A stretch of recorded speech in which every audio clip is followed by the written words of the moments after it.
रात काली थी।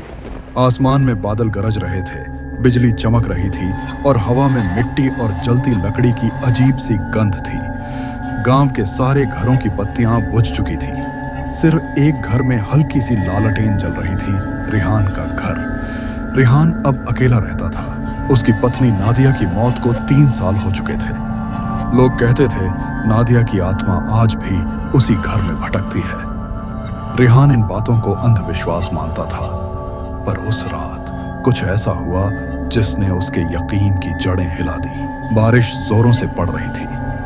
रिहान ने चाय का कप उठाया ही था कि थक थक थक खिड़की पर किसी ने दस्तक दी। वो उठा, धीरे से खिड़की खोली।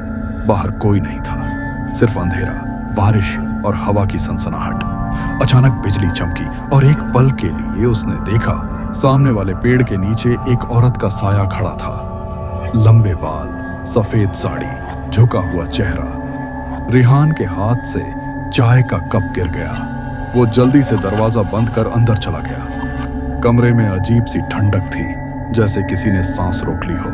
फिर एक धीमी आवाज आई, रिहान। वो पलटा, कोई नहीं। फिर वही आवाज, रिहान, चाय ठंडी हो जाएगी।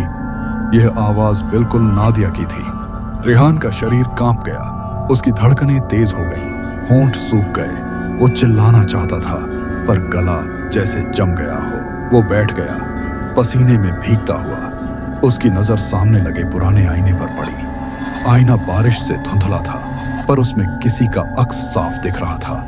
एक औरत पीछे खड़ी हुई। रिहान ने झटके से पलट कर देखा, पीछे कोई नहीं। फिर उसने दोबारा आईने में देखा। अब वो औरत मुस्कुरा रही थी और धीरे धीरे आईने के अंदर से बाहर निकलने लगी। रिहान ने जोर से चीख मारी और लालटेन गिरा दी। अंधेरा छा गया।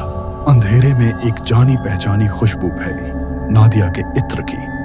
रिहान के कान के पास किसी ने फुसफुसाया, मैं लौट आई हूं। रिहान ने दरवाजे की तरफ भागने की कोशिश की, लेकिन दरवाजा अपने आप बंद हो गया। हवा रुक गई।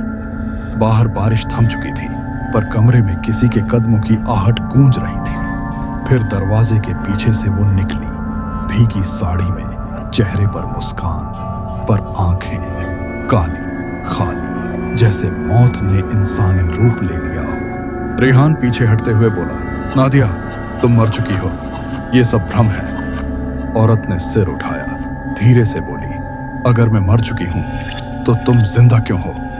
अगले ही पल एक भयानक चीख गूंजी। लालटेन अपने आप जल उठी और उसकी रोशनी में रिहान जमीन पर पड़ा था।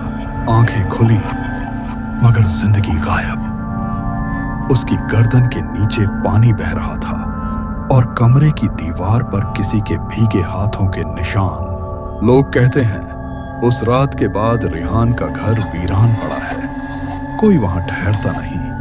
कभी बारिश हो या ना हो, रात के तीसरे पहर किसी औरत की धीमी हंसी गूंजती है, और अगर तुम कान लगाकर सुनो तो कोई कहता है, रिहान, चाय ठंडी हो जाएगी।